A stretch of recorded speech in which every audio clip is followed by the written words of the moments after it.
Buenas tardes, les damos la más cordial bienvenida a todos, todas, todes.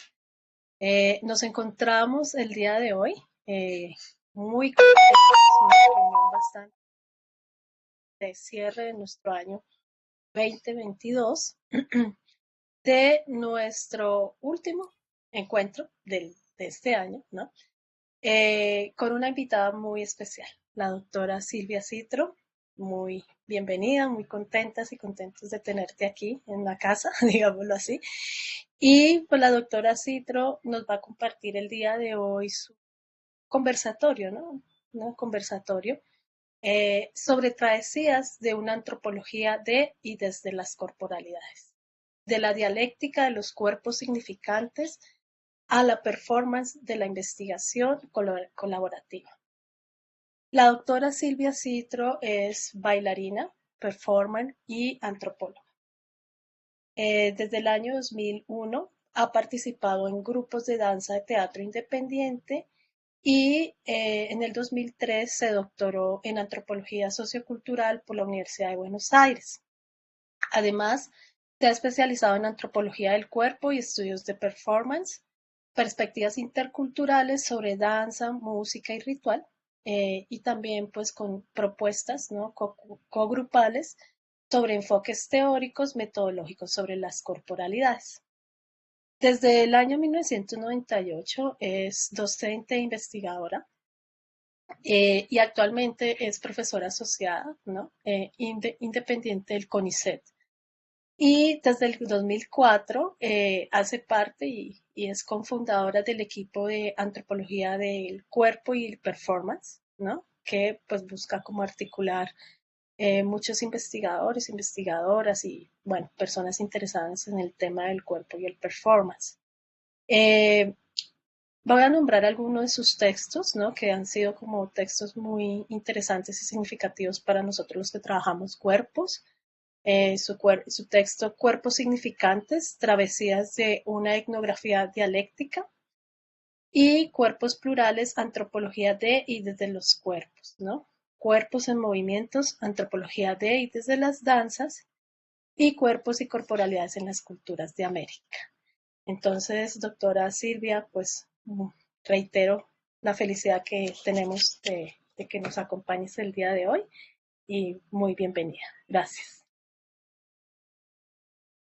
Bueno, muchas gracias Carolina, Alejandra, Luz por la invitación y bueno, a todos los presentes que están ahí ahí en estos cuadraditos que nos ha dejado esta nueva experiencia de la virtualidad, estas comunicaciones así translocales. Así que bueno, gracias por la invitación, por este espacio para compartir un poco los recorridos. Bueno, la idea era comentarles un poco algunas de estos trayectos investigativos que en el campo de la antropología del cuerpo, en mi caso tienen ya casi más de 25 años, empecé como muy joven con estos temas. Entonces, tal vez más que compartir una investigación en particular, quise como compartirles el trayecto, el recorrido de diferentes investigaciones y cómo a partir de esas experiencias fui llegando junto con el equipo, a conformar determinados marcos teóricos metodológicos y conceptos, ¿sí? Y bueno, para tratar de hacer todo un poquito más llevadero, voy a compartir unas imágenes que vamos a ir por aquí.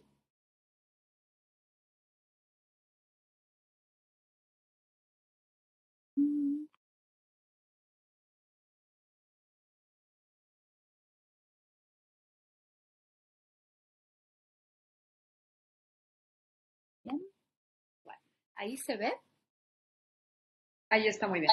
Sí, Ahí está. perfecto. Bueno, perfecto. Bueno, entonces como les decía, la idea es como armar una pequeña travesía de lo que en mi caso fue esta idea de una antropología de y desde las corporalidades, que ahora vamos a ver por qué ese juego de preposiciones. Y básicamente comentar estos dos conceptos que en realidad forman parte de abordajes teóricos metodológicos, que es la dialéctica de los cuerpos significantes y la performance investigación colaborativa. Como les decía, les voy a proponer un primer recorrido que va a ser más desde lo experiencial, desde experiencias situadas, un poco para tratar de transmitirles desde qué tiempo y lugar hemos estado pensando, actuando, hablando y escribiendo sobre estos temas. Eh, Como les decía, desde 1996 vengo haciendo etnografías en este campo de estudios de la antropología del cuerpo y desde el 2004 trabajando con un equipo de la Universidad de Buenos Aires aquí en Argentina, donde estoy en este momento. Y sobre todo me interesa como contarles esto de cómo, digamos, las etnografías se iban transformando, los conceptos teóricos se iban transformando, pero también porque los contextos económico-políticos e históricos, en este caso de mi país, pero muy en conjunción con el resto de América Latina, también iban cambiando, ¿no? Por eso me interesa como primero tratar de enraizar esta cuestión situada de cómo la manera en que pensamos, escribimos, hacemos antropología está enraizada en nuestras experiencias. Y justamente para hacer como este recorrido, después en el medio les quiero compartir un video que se llama Las chamanas del Tonagac, que es una palabra toba, com, que es un pueblo indígena con el que trabajé, que significa gozo. Entonces, en el medio de esta charlita vamos a ver un video un poco sintetizando esto. Este sería un primer recorrido más experiencial, más situado, que les quiero compartir. Y después sí, les invitaría un segundo recorrido más de, como les decía, los abordajes teóricos metodológicos que fuimos construyendo a partir de los desafíos que nos generaban estas preguntas por las corporalidades en diversas etnografías, ¿no? Y ahí sería donde muy brevemente, porque, bueno, todo esto ya está escrito también, quería comentarles de qué se trata esta idea de la dialéctica y esta idea de la performance investigación, ¿sí? Así que bueno, sería como ahí hacer estos dos recorridos en el día de hoy, para después poder abrir a preguntas y charlas. Bueno, comenzando con las experiencias, mi primera etnografía fue en los recitales de rock en Buenos Aires a mediados de los años 90, en un contexto que era muy festivo, un rock que se vivía como un ritual, como una fiesta. Eh, y esto se dio en un contexto bastante duro de mi país, que fue, digamos, toda la avanzada neoliberal que condujo a la crisis del 2001, ¿no? Y justamente estos espacios en los que el cuerpo era tan fundamental aparecían como espacios de resistencia cultural. Acá se dio una cosa que después me pasó en el resto de mi etnografía, que es que hice participación performática en los recitales, participando un poquito del pogo, que era la manera en que los jóvenes acompañaban la performance de la música, y también participé haciendo una intervención performática con esta banda que era Bersuit Vergara Band. Entonces, ya ahí empezaba a aparecer esta idea de hacer una antropología desde las corporalidades, desde lo que le pasaba a mi propia experiencia en este doble rol, en este caso, de antropóloga y a la vez performer. Entonces, bueno, esta fue mi primera etnografía. El segundo camino etnográfico, que ya fue la tesis doctoral, tuvo que ver con los rituales indígenas, con este pueblo que les comentaba, los com o tobas del Chaco argentino, y que también se hizo entre 1998 y 2003, es decir, en plena crisis económica de mi país, y que en las zonas rurales, campesinas, donde vivían estos pueblos indígenas, se agudizaba el contexto socioeconómico de crisis, la exclusión social, y en el marco de una evangelización pentecostal que llevó a que muchos de sus rituales anteriores fuesen desprestigiados, invisibilizados y se dejaran de hacer. Entonces acá se daba como una paradoja entre, por un lado, toda una ritualidad de danzas y cantos que apuntaban a justamente a sentir este estado de gozo, de fortaleza, de poder en el cuerpo para, sobre todo, poder sanarse de diferentes enfermedades que abundaban justamente en esa época, ¿no? De ahí esta idea de la palabra de gozo. Y a la vez un cuerpo que se iba cada vez disciplinando más a través de las lecturas bíblicas, los discursos de los pastores, ¿no? Por eso un poco ahí estas dos fotos tratan de mostrar esa paradoja, ¿no? Entre la danza, el movimiento, el poder que les otorgaba el danzar y este control de los cuerpos según los disciplinamientos propios de la modernidad que llegaban vía la Iglesia. Digamos, esta segunda etnografía, pero también retomando muchos elementos de la primera sobre el rock, apareció sintetizada en este libro, que era el que les comentaba Karina, Cuerpos Significantes, que se publicó pues la tesis doctoral, que fue el 2003, se publica en el 2009, y muchos años después, en el 2019, logré publicar en inglés. Digo, logré porque costaba mucho a los gringos hablarle de dialéctica, era como una mala palabra hablar de dialéctica, ya vamos a contar un poquito cómo la tomaba en mi caso, ¿no? Pero esta idea de que alguien desde el sur propusiera un abordaje teórico-metodológico del cuerpo y le pusiera el nombre dialéctica era prácticamente muy difícil. Entonces, bueno, yo hice todo un trabajo de justificar cómo esas experiencias etnográficas a mí me habían llevado a ese abordaje. Y bueno, lo pude publicar muchos años después en una revista australiana que es Post-Colonial Studies, que tenía cierta apertura hacia otras voces que no fuesen las hegemónicas. Pero bueno, ya vamos a charlar de esto. A partir del 2004, como les decía, comenzamos a trabajar en equipo. Y esto también lo tengo que ligar con un cambio que hubo en mi país, que fue un contexto de recuperación económica y de un creciente apoyo estatal a la investigación científica, tanto en las universidades públicas como en el CONICET, que es nuestro Consejo de Investigaciones Científicas y Técnicas.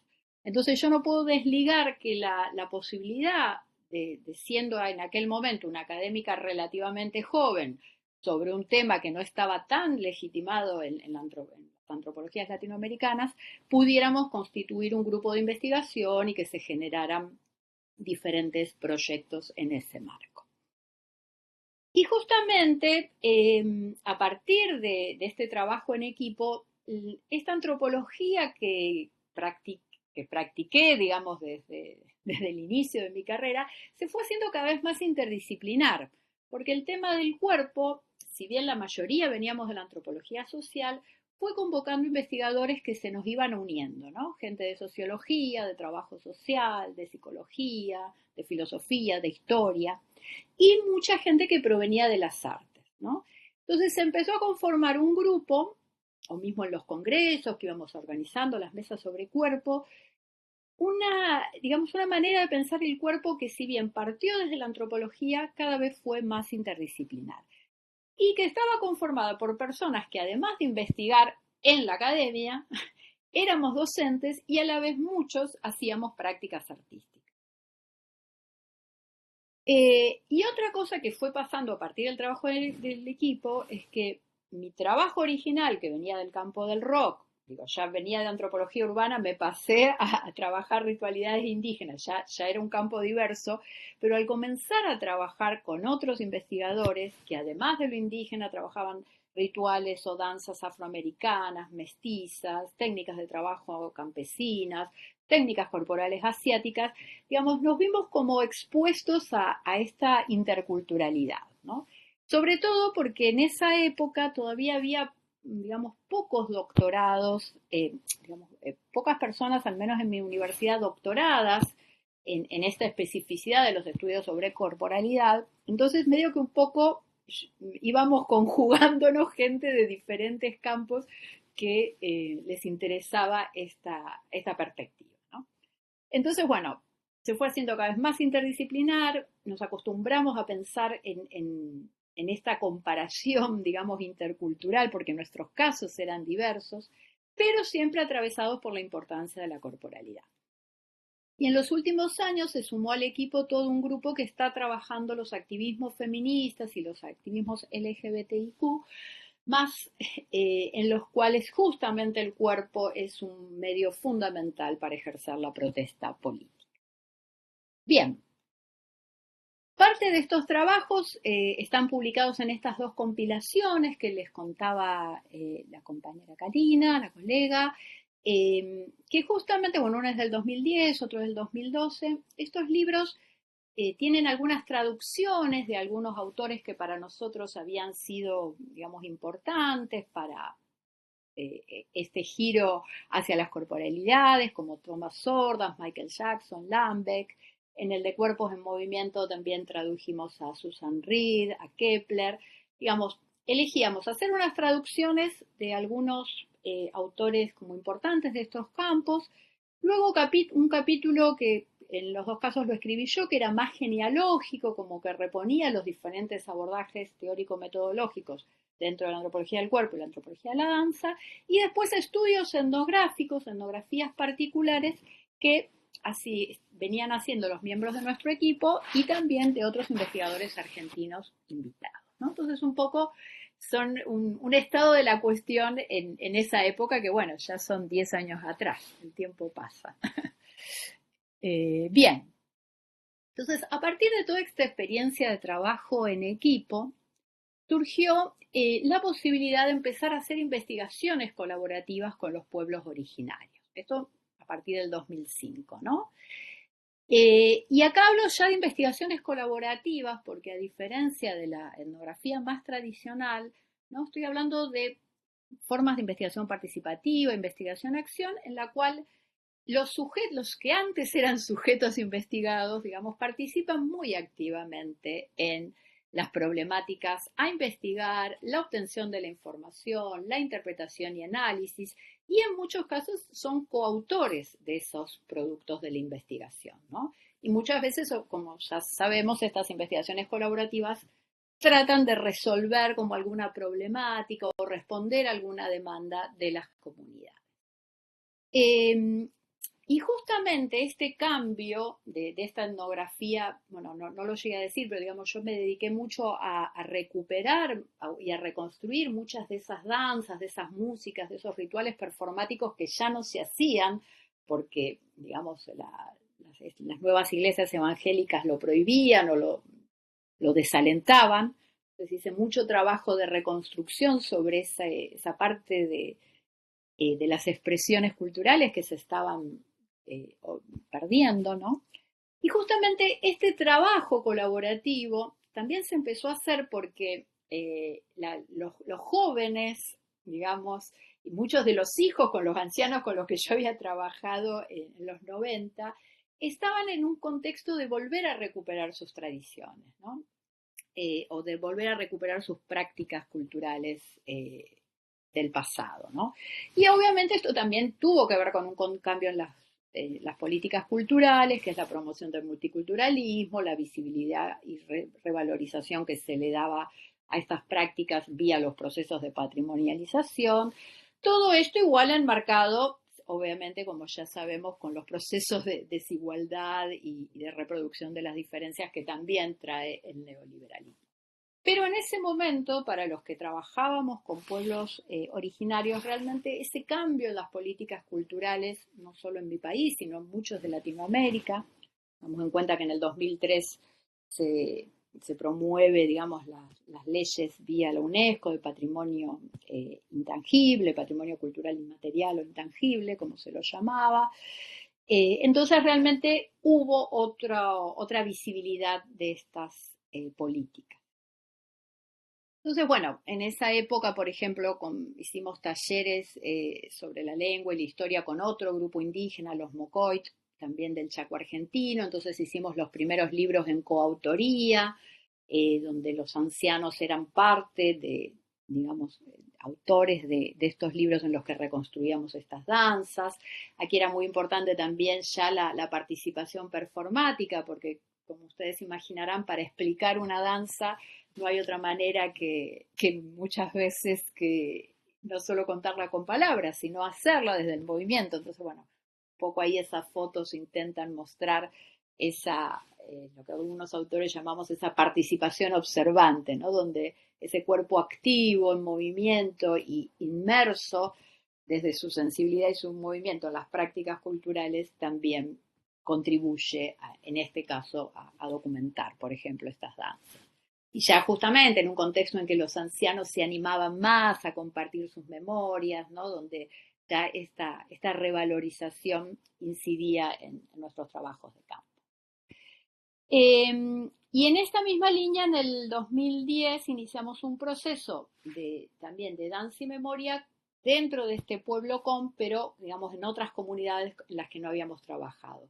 Y justamente fue a partir de la demanda, primero de un grupo de artesanas adultas que querían recuperar sus danzas, luego trabajamos con estudiantes más jóvenes y luego finalmente con docentes y algunos niños de las escuelas que empezaron a participar.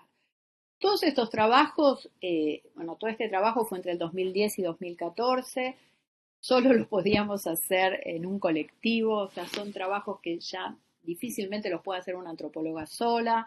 Aquí trabajé con Lucrecia Greco, Soledad Torres Agüero, Mariana Gómez, ¿no? Y juntas fuimos explorando con las comunidades estos procesos de recuperación de sus danzas. Lo que acá me interesa destacar en términos metodológicos es que justamente muchas veces las investigaciones colaborativas, de hecho, como había hecho yo antes en este caso, ¿no? Con este otro pueblo indígena, tenían más que ver con armar grupos de discusión, ¿no? Elaboración de narrativas conjuntas, estas escrituras en coautoría, también, bueno, talleres de video muchas veces o trabajar con registros fotográficos antiguos, ¿no? Pero a nosotros lo que nos interesó empezar a trabajar fue, además de todas esas estrategias metodológicas que seguíamos usando, empezar a trabajar desde la performance, desde el cuerpo, en dinámicas de talleres colaborativos, ¿no?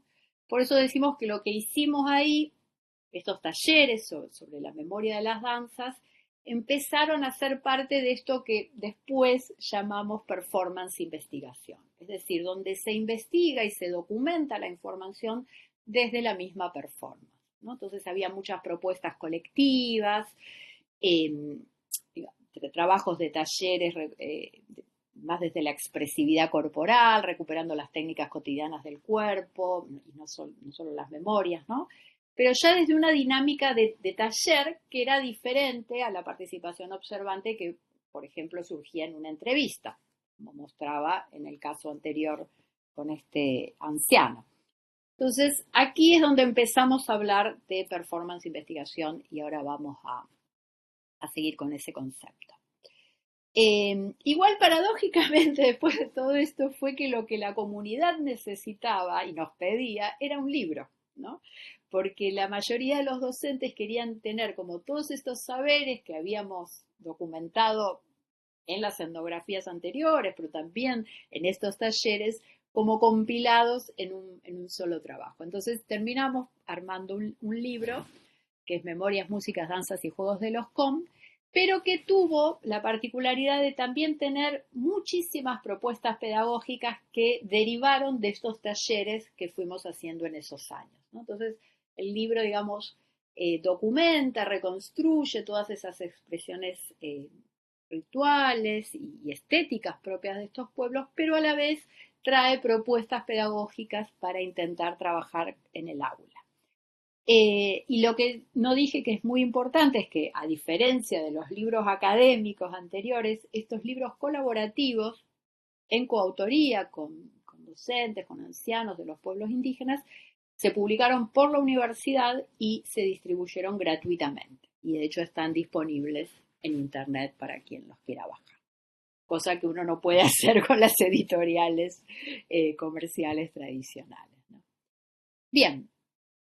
Y bueno, y el último giro, y después ya vamos a lo metodológico, que esta última transformación, digamos, que se dio en esta travesía rápida que les estoy compartiendo, tiene que ver ya con procesos de investigación-creación colaborativa con los COM. Es decir, acá ya no se trata solo de investigar, sino que a la vez que investigamos, creamos, digamos, obras artísticas. Este proceso comenzó en el 2015 y, digamos, esta experimentación estético-creativa, que se basa en lenguajes de la performance, pero también audiovisuales, ya es en colaboración con artistas de los pueblos originarios y también con otros artistas no indígenas, ¿no? Y lo interesante que se empieza a producir aquí, que es lo que van a ver en el video, es que los registros documentales, las investigaciones antropológicas, digamos, son retomadas, pero para ser exploradas creativamente.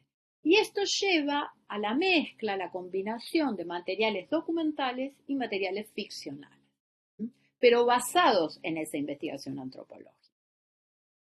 Y obviamente también esta nueva posibilidad que se abre en el 2015, en nuestro caso, tiene que ver ya con un contexto de creciente interculturalidad crítica, de cuestionamiento decolonial y feminista, también del conocimiento académico. De hecho, en gran parte ha sido un trabajo hecho entre mujeres,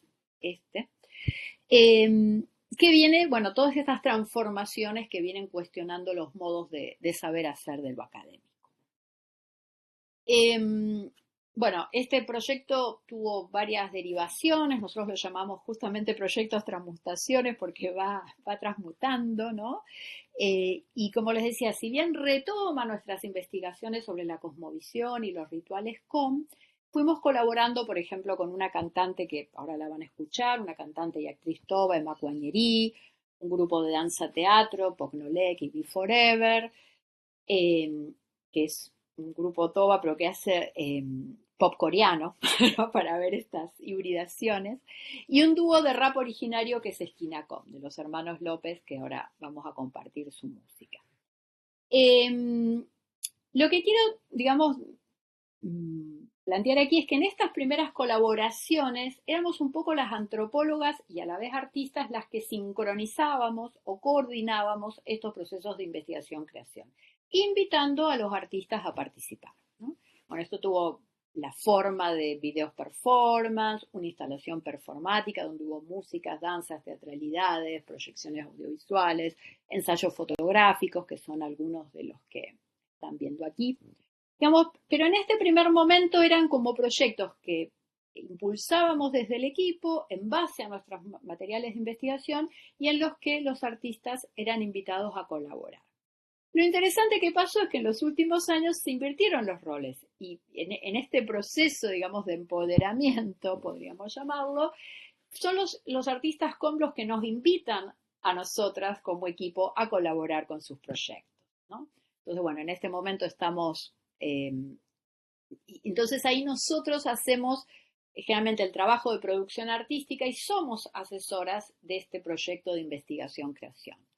En este momento estamos terminando de grabar un CD con una cantante toba, con Emma Coagneri, y armando videos con grupos de danza de diferentes comunidades para articular con ese CD, y también ayudamos a la producción a Esquina Com, que es este grupo de rap originario, los cuales a su vez retomaron materiales documentales que yo había grabado a fines de los 90 con chamanas. Entonces hay como todo un proceso ahí de colaboración en retrabajar sobre toda esa documentación antropológica. Y ahora sí, entonces les quiero compartir este video, Las chamanas del Tonaga, que justamente en imágenes va a contar sintetiza este proceso que va de la etnografía a estas experiencias de performance e investigación.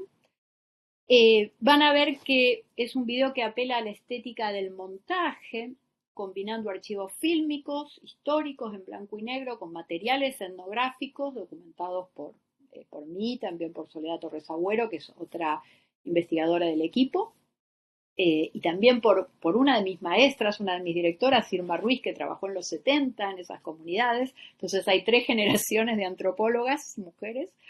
Entonces combina estos archivos históricos etnográficos y también, como les decía, artísticos ficcionales.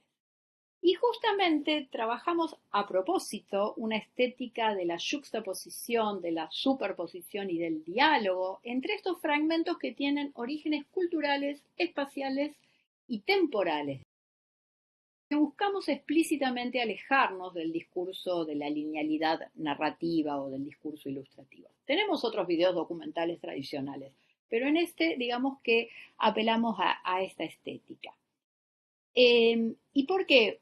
Un poco nos inspiramos en los montajes y en el collage surrealista, van a ver que hay ciertas influencias de esa estética que artísticamente nos interesa, pero también porque mucha de esa estética surrealista tiene que ver con la importancia que tienen los sueños en el chamanismo com.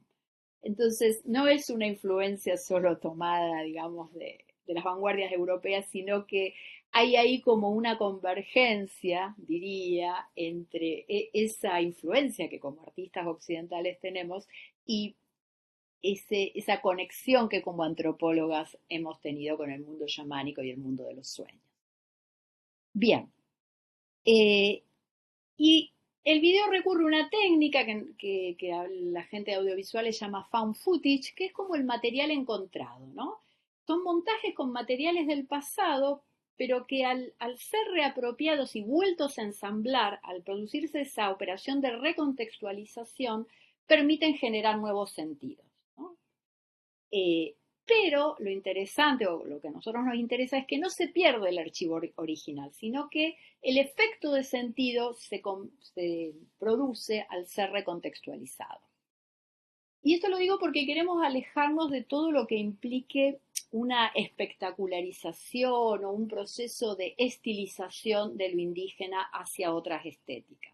Al contrario, nos interesa recuperar estas expresiones, digamos, en sus propios términos, pero a la vez hibridizarlas, montarlas con estéticas actuales. ¿Qué es lo que están haciendo hoy los mismos artistas indígenas? Como este grupo de jóvenes que hace rap en su propia lengua indígena, pero tomando un género contemporáneo. Y justamente el fenómeno del rap, del hip hop, está ampliamente difundido en muchos jóvenes artistas indígenas de nuestra América Latina. Bueno, como les decía, la particularidad es que este material encontrado es tanto, digamos, antropológico, científico, como artístico y poético. Por eso oscila entre la no ficción y la ficción, la investigación y la creación, lo personal y lo colectivo. Van a ver que hay una toma de discurso en primera persona, intentando también ahí recuperar parte de lo que nos pasa en términos sensibles y afectivos como antropólogas después de tantos años de trabajo. Y obviamente está siempre en relación el mundo Dokshé o blanco, como dicen mis interlocutores Tobas, y el mundo Toba Com. Y lo otro que quiero remarcar antes de pasar el video es que esto emerge de una táctica colaborativa, porque es una colaboración que fue creativa pero también reflexiva entre dos mujeres investigadoras, que somos de diferentes generaciones. En mi caso, como etnógrafa bailarina, y en el caso de Soledad, como etnógrafa y realizadora audiovisual, a quien en este momento le estoy dirigiendo su tesis de doctorado también. Y a la vez hay materiales de mi directora de postdoc. Entonces, como les decía, hay también un juego de intergeneracionalidades. Y otra cosa importante y que tiene que ver mucho con esta metodología de la performance investigación es que no es que nosotros armamos un guión y después buscamos las imágenes para ilustrarlos, sino que acá fue al revés, ¿no? En la medida en que iban apareciendo las imágenes e íbamos viendo las asociaciones simbólicas vía la iconicidad y la indexicalidad, ¿no? Muchas veces entre estas imágenes se iba construyendo ese guión. De hecho, el relato de la voz en off es lo que surgió último. Es decir, se trata acá de dejar de que sean los mismos materiales estéticos sensibles, los registros de campos, los archivos históricos, o sea, con todos estos materiales, además, trabajábamos en los talleres con las mujeres tobas, o sea, que eran materiales que veníamos usando para la investigación. Pero acá era como dejar que estos mismos materiales audiovisuales, estos cuerpos, estas sonoridades, hablen por sí mismas y produzcan ellos este guión, esta travesía. Y bueno, y todo esto se fue haciendo en negociaciones constantes con Soledad, ¿no? En las que intercambiábamos nuestros puntos de vista, a veces no coincidíamos, a veces lográbamos acuerdos, a veces no los lográbamos. Entonces, también me interesa destacar este tipo de trabajo profundamente dialógico, ¿no? En el que no hay una directora que impone a su tesista o una etnógrafa que contrata a un realizador audiovisual para que haga su video, sino que realmente hay un trabajo de intercambio, de reflexividad dialógica, con todas las tensiones que eso implica. Bueno, ¿les parece? ¿Vemos el video? Bueno, me dicen si se escucha bien y el sonido y todo eso, ¿sí? Adelante. Recién me despierto. Todo bien, ahí está. Por un trabajo de campo. Bárbaro. ¿Con quién hablo? Rebobino un poquito, ahí va. Recién me despierto. Volví del trabajo de campo. ¿Con quién hablo? Hablo con una grabadora. La grabadora es como un Utagayagawa, como un compañero con el que hablo, como los espíritus compañeros de las chamanas.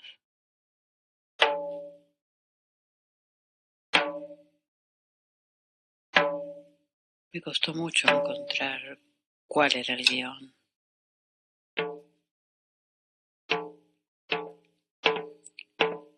Siempre le preguntaba a mis estudiantes por qué habían estudiado antropología. Y cada vez que le hacía a ellos esa pregunta, me la volvía a hacer a mí. Yo siempre les decía que me fascinó pensar que había otros mundos posibles, otras maneras de vivir en este mundo, que no fuesen la de la sociedad en la que me había tocado nacer. Se ve que siempre me sentí un poco incómoda con el capitalismo, la modernidad, el mundo en que me había tocado vivir.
No puedo negar esa fascinación que tengo por este otro modo de estar en el mundo.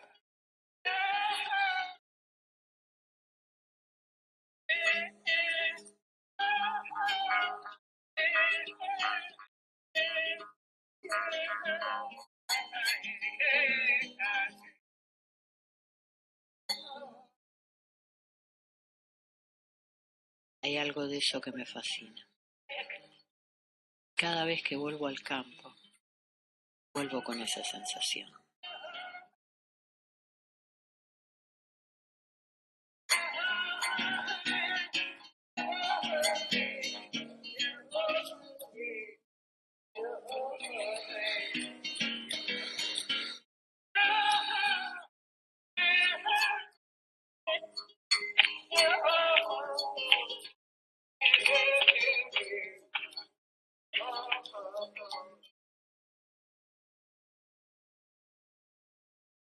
El trabajo de campo era poder conectarse, poder experimentar otras maneras de estar en el mundo.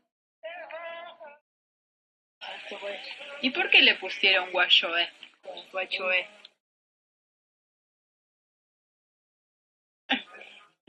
Netano colar en Guachoé. Es el nombre de, ajá, es el nombre de aborigen, Guachoé. Kanoi, kanoi, kanoi. Ay, kanoi, kanoi, kanoi, kanoi. Ay, kanoi, kanoi, kanoi. Ay, kanoi, kanoi, kanoi. Ay, kanoi, kanoi, kanoi. Para curar un enfermo. Y se hace la danza alrededor del enfermo.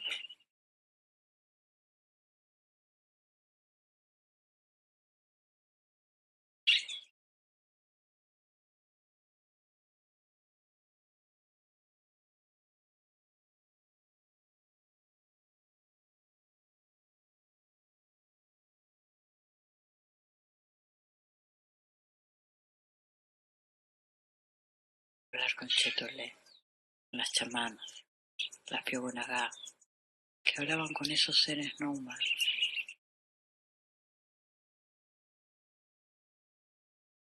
Y acá, cómo me costó aprender a diferenciar a los Yacá de los Yacaya, los humanos de los no humanos.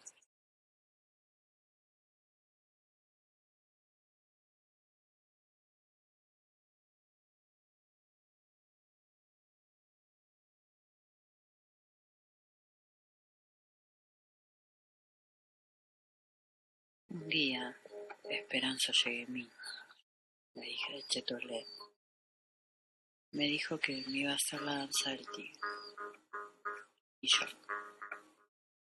no sabía qué iba a pasar. Estaba un poco tensa. Traté de aflojarme, de seguirla, de mirarla.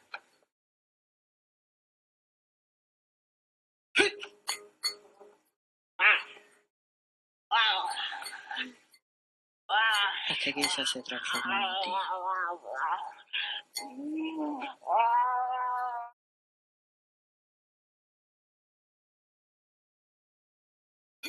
Todo su cuerpo fuerte refregaba en mí. Me chupaba.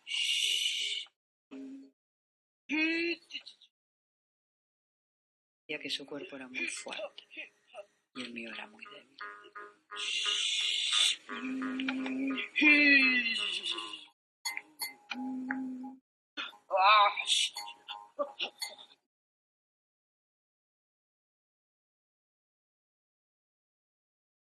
Había estado trabajando en las comunidades, dando vueltas.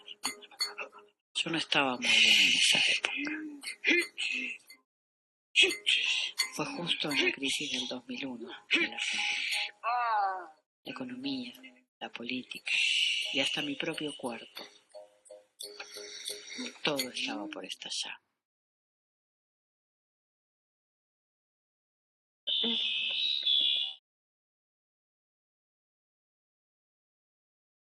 Y después que las chamanas me curaron, todo cambió.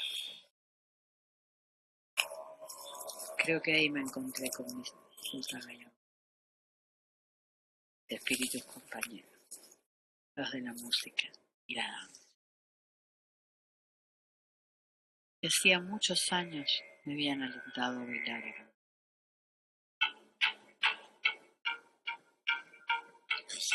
Y volví al Chaco.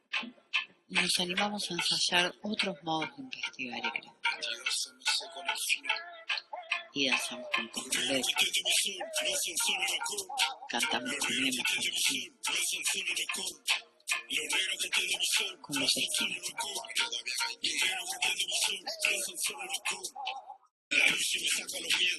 Y entre todos, creamos estos nuevos rituales. Me libro cuando rapeo, sumo los retos con esto, tenemos lugar con todos mis ancestros. La luz me saca los miedos, me saca la bronca de adentro, la furia que emana en el centro, los puños para el pavimento, preso de mi pensamiento. Me libro cuando rapeo, sumo los retos con esto, tenemos lugar con todos mis ancestros. Sangre y lucha, tengo la pena, de depender cómo atrapa el sistema, toda la cena no igual a toda esta loquera. Salgo, puso, esa cadena, las canas me miran la Gloria.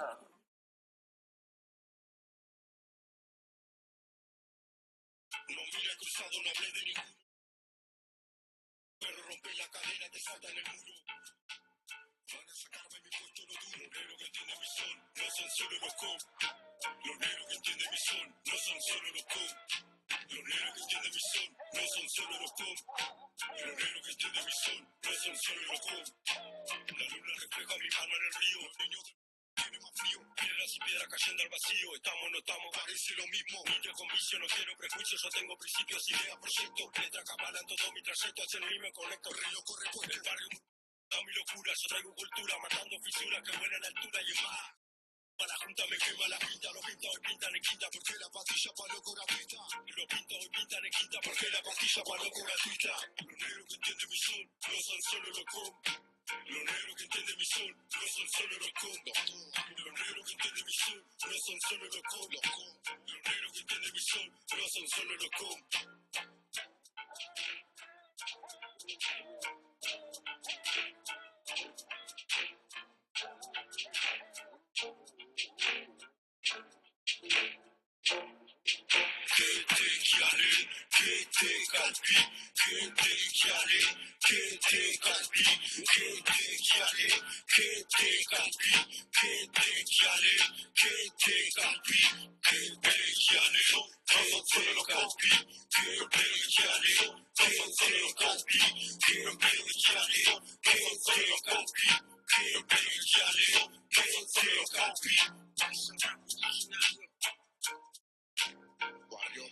Nunca sentí tanto voz, tanto tono rock. Muchas gracias.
Bueno, volvimos. ¿Siguen escuchando? ¿Vamos ahí? Sí, perfecto. Bueno, tenemos unos minutitos más. ¿Cómo estamos de tiempo? No recordé preguntarte. Sí, estás muy bien de tiempo, sin problema. Bueno. Después de entonces este primer recorrido desde las experiencias, desde las sensibilidades, desde los cuerpos, estos sensibles en movimientos sonoros con los que fui interaccionando estos años, ahora sí quiero pasar un poco a las teorías, ¿sí? Y a los desafíos teórico-metodológicos. Por un lado nos pasó que, bueno, un primer desafío era que, bueno, todos lo tenemos, ¿no? De que hablamos cuando hablamos de cuerpo y de esa palabra con la que nos peleamos tanto porque ya no nos alcanza. Creo que un poco por eso en ese libro del 2009 hablé de cuerpos significantes, ¿no? Como para justamente adjetivarlo con aquello, esta otra palabra, este concepto que viene de la lingüística, que viene de la semiosis, y justamente para tratar de ver cómo cuando hablamos de cuerpos, de corporalidades, en realidad estamos hablando de un entramado vital que va desde esa materialidad biológica a los procesos tecnológicos que han intervenido desde siempre a los cuerpos, los procesos psicológicos en relación a las emociones, a las sensaciones y emociones, lo intersubjetivo, lo histórico-cultural, lo político-social, ¿no? Ese famoso triple punto de vista que ya Marcel Mauss en la década del 30 hablaba, ¿no? La imposibilidad de separar lo biopsicosocial, ¿no? Entonces, un poco también esta idea de cuerpos significantes tenía que ver con poder pensar nuestras corporalidades desde los procesos más fisiológicos de la vida, como les decía, al ámbito de las sensaciones, los gestos, las posturas y movimientos corporales, las afectividades, la imagen o apariencia que construimos de nuestro cuerpo, tan importante también, y las significaciones que produce ese estar en el mundo. Entonces de ahí venía un poco esta idea de cuerpos significantes, que ahora les voy a contar de dónde más viene también. Y justamente como al hablar de esta subjetividad encarnada o esta subjetividad corporizada, bueno, hay miles de maneras de llamarla, ¿no? Pero al tomar este punto de partida metodológico de esta cualidad todavía encarnada que tenemos los humanos, es inevitable irse moviendo hacia un punto de vista interdisciplinar, ¿no?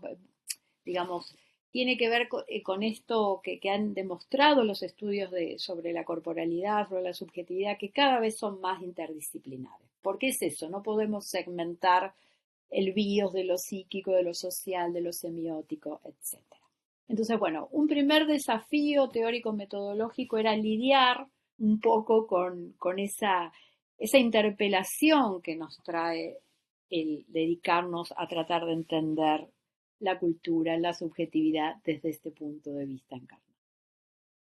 El otro desafío era pensar que esas corporalidades son tanto fruto de una historia, de un contexto genealógico, afectivo, familiar, de todo un contexto sociocultural más amplio que, como ya lo han dicho millones de autores, se inscribe poderosamente en nuestra carne, le dan forma, pero a la vez como esa carne, y retomo el concepto ahí merleau-pontiano, es también sede de nuestra agencia, de nuestra creatividad, de nuestra singularidad subjetiva, de los procesos de resistencia político-cultural, ¿no?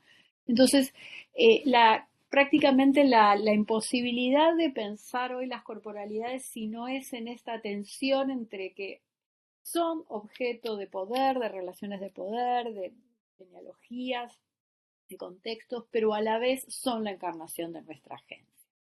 Y obviamente eso nos llevó a nutrirnos, diría yo, de toda una gran gama de autores que podríamos ubicar dentro de la crítica del paradigma del dualismo racionalista, de la modernidad-colonialidad. Bueno, acá tienen como un poco las familias de autores con los que hemos dialogado en todos nuestros trabajos, obviamente los provenientes de la antropología y la sociología, pero también, como les decía, como cada vez se nos hizo más interdisciplinar nuestro abordaje, dialogamos mucho con la filosofía, con la semiótica y las teorías de la performatividad y la performance, y también con la psicología y en los últimos años con las ciencias cognitivas. Pero, digamos, lo que tienen en común toda esta familia de autores tan amplia y de procedencias tan diversas es esta crítica al paradigma del dualismo. Entonces, frente a esa diversidad, justamente, y de ahí viene por qué la idea de dialéctica, ¿no?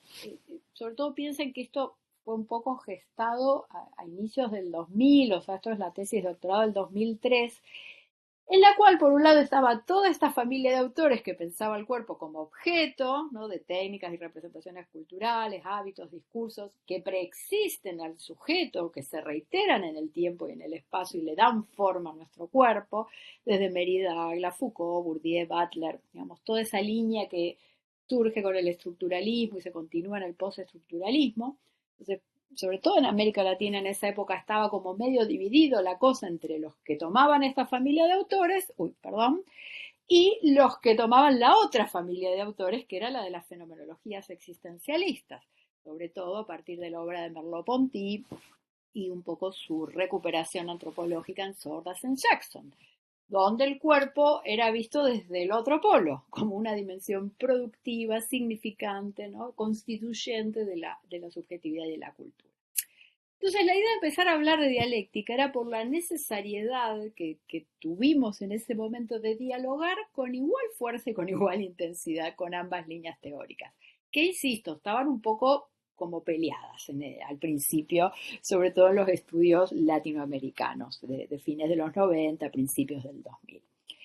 Y justamente la idea de dialéctica aparece muy tímidamente en una frasecita de Sordas que dice, bueno, en realidad podríamos pensar como compañeros dialécticos a estas dos grandes familias de autores, pero sí ya había autores como Luke y Shepard Hughes, Crossley, Alcoff, que empezaban a hacer dialogar a la fenomenología de Merleau-Ponty, que piensen que llega en la década de los 90, la antropología a mediados de los 90, con toda esta otra línea que era anterior, que viene de los 70 y los 80. Entonces ya había ahí algunos diálogos y es, digamos, en esa en ese barco en el que me sumo con mis primeros trabajos de fines de los 90.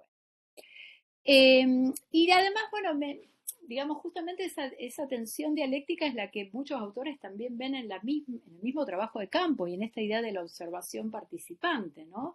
Que por un lado debemos acercarnos para comprender a esos otros, nuestra relación, participando, ¿no? Lo cual implica poner en juego esa dimensión encarnada, fenomenológica, pero también debemos distanciarnos, ¿no? Para poder explicar aquellas conductas, aquellos actos que observamos, situarlas en el contexto, en la historia. Y otra fuente para pensar esta dialéctica también fue, bueno, obviamente acá estaba desplegado cómo hemos ido trabajando toda esta línea más fenomenológica en lo que es en el trabajo de campo, ¿no?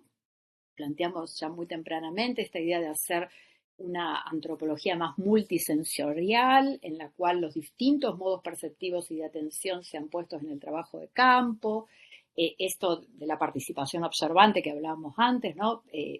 Estudiar también desde adentro, desde la propia praxis, no solo desde la distancia observacional. Obviamente esto según los casos, hay campos que ameritan y permiten esa participación, otros que no. Y como siempre digo, nunca es para pretender entrar en una mímesis en la cual puedo llegar a captar el punto de vista del otro por solo hacer lo que el otro hace. Pero sí puedo ampliar mi horizonte de preguntas, de reflexiones, de sospecha, cuando incorporo el propio hacer de mi cuerpo como etnógrafo, ¿no? Entonces, ya en el trabajo de campo se encontraba como esa tensión, digamos, en lo que es acercarse y distanciarse. Y otra fuente importante para pensar esta dialéctica, que es metodológica, fue Paul Ricoeur, quien hablaba de articular las hermenéuticas de la revelación con las hermenéuticas de la sospecha, lo que es la comprensión del sentido que se ligaba a la fenomenología con la explicación de cómo emergen esos sentidos y las sospechas sobre esos sentidos presentes, ¿no? Y donde ahí hay toda una larga lista de Nietzsche, Freud y Marx, que justamente nosotros en este libro En Cuerpos Significantes se continúa con sus continuadores postestructuralistas, Foucault, Lacan, Laclau y Judith Butler. Entonces también de este autor, de Paul Ricoeur, viene esta idea de esta necesariedad de confrontar esos dos momentos dialécticos. Y que obviamente sabiendo que parten de maneras de pensar a la subjetividad totalmente diferentes, como sujeto, como ser en el mundo, como constituyente y como constituido, pero como también han visto muchos autores, pero bueno, aquí pensándolo más desde lo metodológico, esta idea dialéctica de la necesidad de pasar por este momento de tesis y antítesis, ¿no? De pasar por cada uno de estos momentos metodológicos para intentar arribar a una síntesis. Y bueno, como les decía, el momento de acercamiento tiene más que ver con la descripción actual, el cómo, este acercamiento multisensorial que nos permite entender la agencia, cómo el cuerpo es productor de significantes, cómo crea sentido, y esta explicación más genealógica contextual que tiene que ver con los por qué, ¿no? Con las causas, con poder explicar cómo ese cuerpo llega a ser lo que hoy es y que recurre a otras fuentes teóricas. El asunto es la síntesis, cómo entender, digamos, es fácil como etnógrafos hacer una descripción del presente y hacer una historicidad del pasado, ¿no? Pero cómo lograr ese cruce. Bueno, ahí es donde traemos a una tercer familia de autores, o sea, no alcanza ni con la fenomenología ni con los postestructuralistas, que es una articulación que hace algunos años vengo pensando y la venimos pensando en el equipo entre los estudios de la performatividad de Butler y la semiótica peirciana. No me voy a meter con esto ahora porque es un berenjenal, pero bueno, sí contarles que vamos por ahí, sobre todo porque es esta capacidad que tienen los cuerpos de significar vía la iconicidad y la indexicalidad, digamos, vía las analogías, lo metafórico y vía la indexicalidad, estas relaciones de contigüidad, de causa-efecto, parte todo, para sintetizar mucho a a Peirce, pero digamos, es por ese lado, por esa capacidad de producir analogías y remisiones indexicales a otros contextos donde esos sonidos, esos movimientos fueron ejecutados, ¿no? Me interesa ahí ver cómo esa acumulación de citas a través del tiempo produce sentido en los cuerpos, ¿no? O sea, estamos acá ya pensando en esa capacidad del cuerpo de producir sentidos más allá de lo estrictamente verbal. Obviamente en las prácticas, en la experiencia está todo atravesado, pero lo que intentamos llamar la atención con esta última familia teórica de autores es la necesidad de recuperar esa dimensión significante de los cuerpos, cómo producen sentido fruto de una historia, cómo lo producen en el presente. Y obviamente esto dialoga mucho más con la estética, ¿no? Porque justamente la manera en que se mueve el cuerpo, la manera en que lo vestimos, la manera en que ocupamos el espacio, que usamos el tiempo, todo eso tiene que ver con las formas estéticas. Bien, bueno, y ya sí para terminar, el último movimiento, digamos, tuvo que ver con estas metodologías transdisciplinares de performance e investigación, que ha tenido que ver, como siempre digo, bueno, esta foto es muy representativa, ¿no?, de nuestro momento actual virtual. Fue una performance que hicimos en el 2014, donde lo que queríamos un poco llamar la atención era sobre eso, ¿no?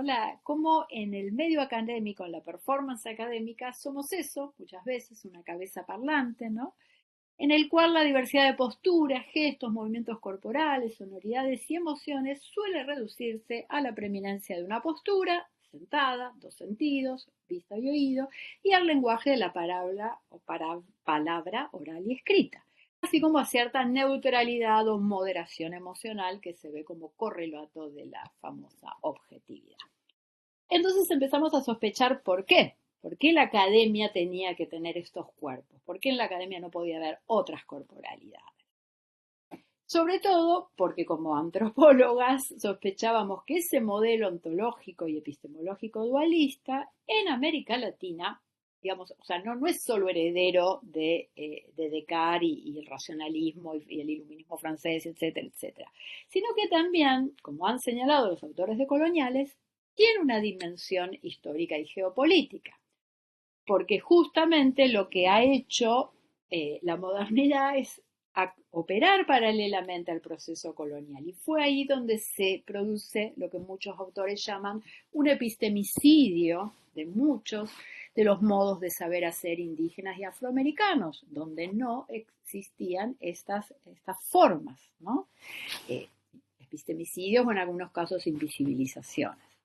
Entonces, la idea es pensar cómo estos patrones ontológicos epistémicos se corresponden con procesos políticos de dominación en este modelo de la modernidad colonialidad y cómo estos patrones que signan mente-cuerpo, teórico-práctico, razón-emoción, abstracto-concreto, ya lo dijo Foucault y lo dijo Norbert Elias, emergen del proceso de disciplinamiento biopolítico de los cuerpos, de la consolidación de las burguesías, hombre-mujer, emerge del patriarcado heteronormativo, cultura-naturaleza, de toda la expansión del capitalismo, el extractivismo, explotación, y obviamente, como bien sabemos los antropólogos, la gran dualidad de civilizados primitivos como parte del proceso de colonialidad y racialización de las poblaciones.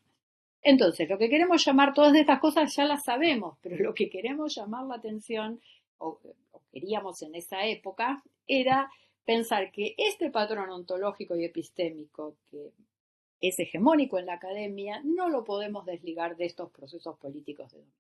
Y por eso nos pareció importante cambiarlo, o intentar cambiarlo.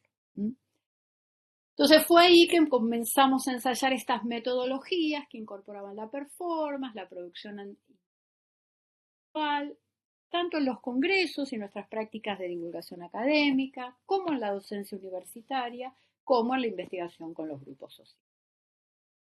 Y ahí fue que llega un poco esta red, que hoy estábamos hablando con las colegas organizadoras de este seminario, ¿no? Comenzamos a partir del 2012 a plantear esta red de investigación de y desde los cuerpos. Les contaba que en su origen se llamó Red de Antropología de y desde los cuerpos, pero como cada vez venía más gente de otras disciplinas, dijimos, bueno, hay que cambiar el nombre, ya es una red de investigación de y desde los cuerpos. Y en la que, además de haber ponencias tradicionales y pósters, ya había talleres y había performances. Pero siempre nuestra intención era que formaran parte del mismo grupo de trabajo, no que haya un taller aparte de las ponencias o una performance aparte, sino que en un mismo grupo de trabajo pudieran convivir las tres modalidades. Es difícil de organizar estas cosas, pero seguimos bregando para hacerlo de esa manera, y algunas veces salió mejor, otras no tanto, depende ya mucho de los locales, pero bueno, el asunto es que con esta propuesta integradora pudimos reunirnos en Argentina en el 2012, en Colombia en el 2015, México 2018, en Perú en el 2021 virtualmente, y el año que viene, el otro, en 2024, nos toca en Brasil. Pues la idea de esta red es que sea horizontal y que realmente los congresos vayan viajando por América Latina. Y lo único que les pedimos es eso, que nunca sea un congreso de una universidad, que para estar en esta red mínimo hay que asociarse con 3 universidades, digamos, no queremos que sea un feudo de una universidad, sino algo que sirva para integrar a los estudios sobre la corporalidad y que tenga esta triple vía de la ponencia, el taller y la performance como una manera de empezar a reintegrar lo que la modernidad colonialidad desintegró. Y dentro de este proyecto, este año, comenzamos una diplomatura en estudios avanzados en antropología de y desde los cuerpos, que justamente tiene el desafío de hacer estas metodologías experimentales, prácticas, aún en el contexto virtual. Así que estamos ahí en pleno desafío trabajando este año con este proyecto, y en el cual también, si bien está radicada en una universidad de Argentina, en la Universidad Nacional de Rosario, participan profesores invitados de esta red, porque nos interesa justamente que sea una perspectiva latinoamericana. Así que bueno, también las colegas organizadoras ya estarán invitadas a participar. Bien, entonces, ¿a qué llamamos hoy performance investigación? Y ya con estas pantallitas termino. Esto ya es una construcción del equipo, junto con Adil Podaiser, Luz Roa y Manuela Rodríguez, las compañeras del equipo de hace muchos años. Decimos que es una metodología transdisciplinaria, colaborativa, basada en la articulación de las dimensiones sensoriales, afectivas y reflexivas de la experiencia, a través de las palabras, pero también de la diversidad de gestos, posturas, movimientos corporales, sonoridades y otras materialidades afectantes. De ahí que optamos por el amplio término de performance para definir. Nos dimos cuenta después de todos estos ensayos que teníamos algunos principios metodológicos que nos orientaban, los llegamos a objetivar después, ¿no? Uno es esta dialéctica entre el acercamiento multisensorial afectante y el distanciamiento crítico reflexivo. Esto viene de nuestra primera etapa sobre estudios sobre cuerpo. La tercera es la experimentación estético-creativa situada, que sería, digamos, lo propio de esta metodología y de otras de investigación-creación, y la colaboración en un horizonte reciprocitario e intercultural, que es el modo en que elegimos practicar esta metodología en nuestro equipo. Como les decía, casi todos estos trabajos que estoy comentando son colectivos. Bien, me detengo unos minutitos en el tercer principio metodológico, que tal vez es el más nuevo, para entender a qué llamamos una experimentación creativa situada. Digamos, es una experimentación que se propone hacer a través de diversos lenguajes estéticos, pero que a través de ella lo que buscamos es profundizar y ampliar los modos en que ejercemos ese acercamiento multisensorial afectante y ese distanciamiento crítico reflexivo. Es decir, lo que planteamos es que hay dimensiones sensibles y afectivas de la experiencia a las que muchas veces resulta difícil aproximarse por los métodos más tradicionales de la investigación socioantropológica y humanística, basados sobre todo en la palabra. Pueden ser los registros escritos, las entrevistas, ¿no? Entonces lo que se trata es de complementar y ampliar esa información que seguimos igual documentando vía la palabra. Entonces, al experimentar estéticamente y creativamente a través a partir de un corpus antropológico, por ejemplo, pero experimentar a través de los cuerpos, los sonidos, las materialidades, las imágenes, muchas veces se logra acceder a memorias latentes, a experiencias soterradas o incluso reprimidas, que no siempre pueden objetivarse a través de las palabras. Y también lo que nos dimos cuenta con el tiempo es que la recurrencia de estos lenguajes estéticos que integran la palabra con la corporalidad, la sonoridad y la materialidad, muchas veces facilitan la comunicación y la divulgación de los resultados de una investigación de modos más accesibles y familiares a los grupos con los que trabajamos, ¿no? Así como un público más general por fuera de los circuitos académicos, que es el otro problema que tenemos las universidades. Hablamos para un público, o escribimos sobre todo para un público endogámico, ¿no? Que son otros académicos. No sé, para darles un ejemplo, Luz Roa hizo toda una investigación sobre las técnicas de trabajo de cosecheros de yerba mate y a partir de toda su etnografía construyó una obra de teatro. Entonces lo que volvió a las comunidades es esa obra de teatro donde ellos mismos se ven representados.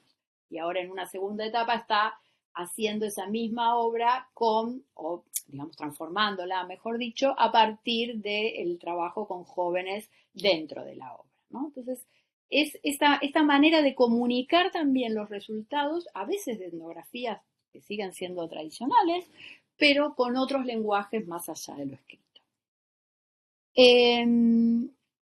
Y lo que sí siempre planteamos que obviamente hacer estas experimentaciones creativas tiene cierto riesgo, porque hay que estar abierto a la emergencia de lo nuevo, lo imprevisible, pero como esto es investigación y no es solo práctica estética, planteamos que esa experimentación es arriesgada, pero a la vez debe ser prudente y siempre situada, porque justamente está articulada con estos otros principios metodológicos del acercamiento y el distanciamiento.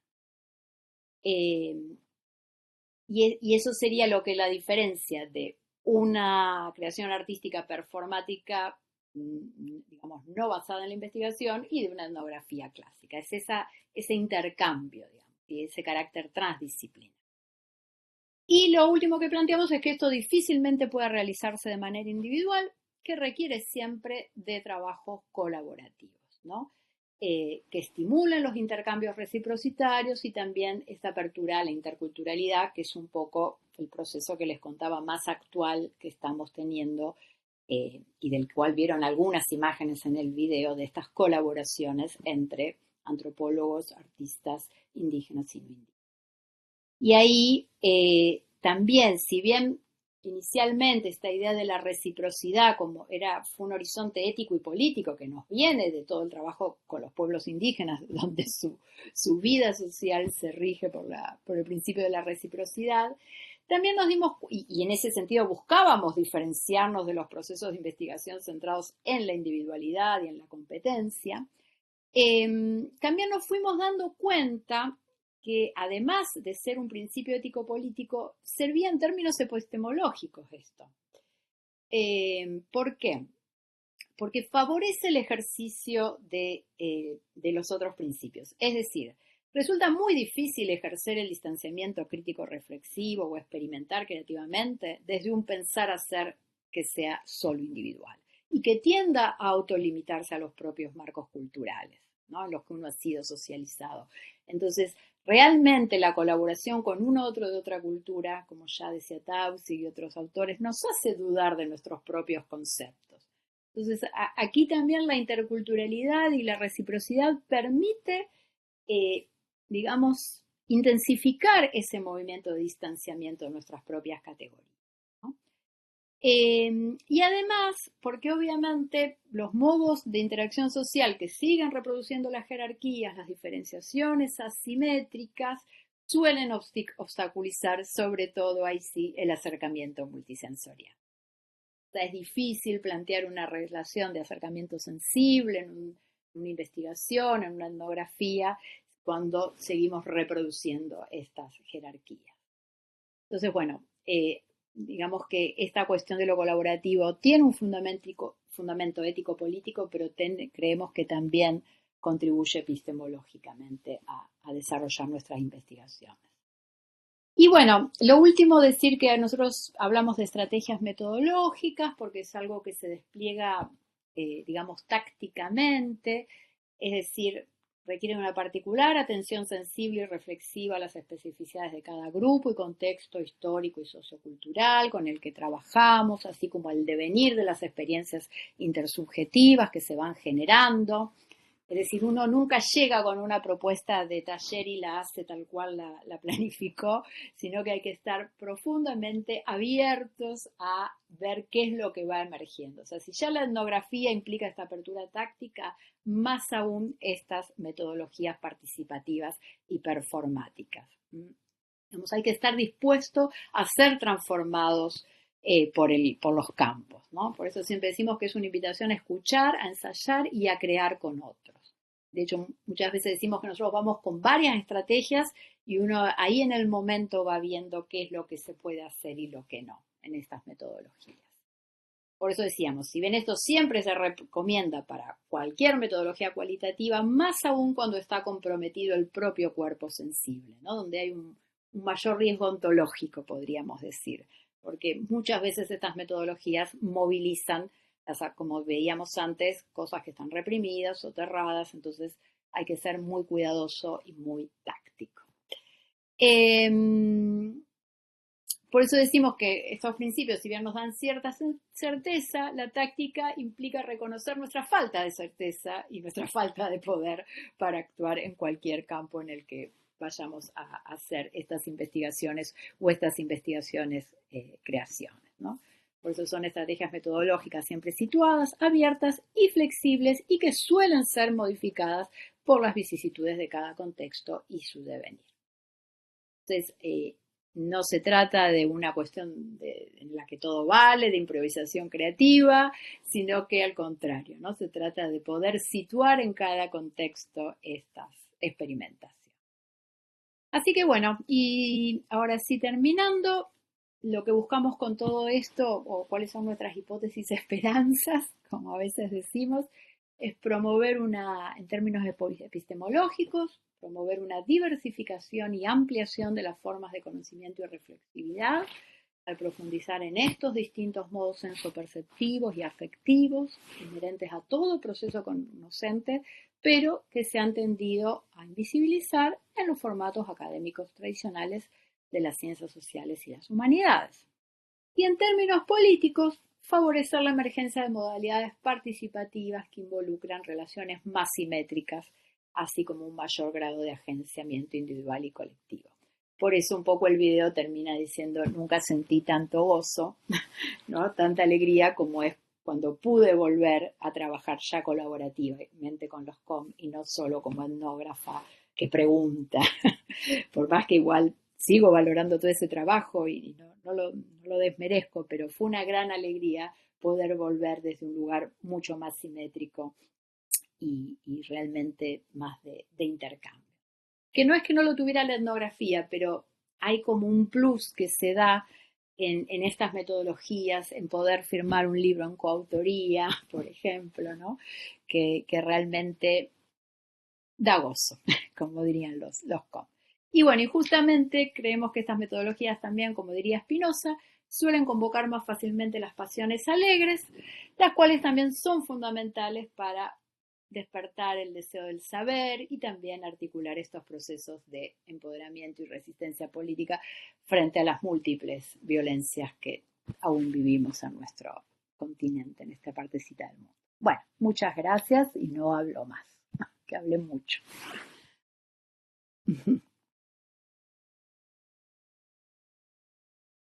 Pues muchísimas gracias a Silvia por esta muy interesante charla que no solamente nos lleva a tus genealogías y raíces, que es una de las cosas que hemos estado tratando de sacar en nuestro seminario, de dónde vienen nuestras preguntas, nuestros trabajos, cómo han ido evolucionando y me parece que una cuestión que no habíamos logrado sacar tanto en el seminario está entre los diferentes sujetos con los que trabajamos, que me parece importantísimo. Voy a dejar Caro, no sé si hay preguntas o si Carolina o alguien de aquí del Zoom, del Blue Jeans, podríamos aprovechar ahorita que están en este espacio y hacerle las preguntas que quieran a la doctora Silvia.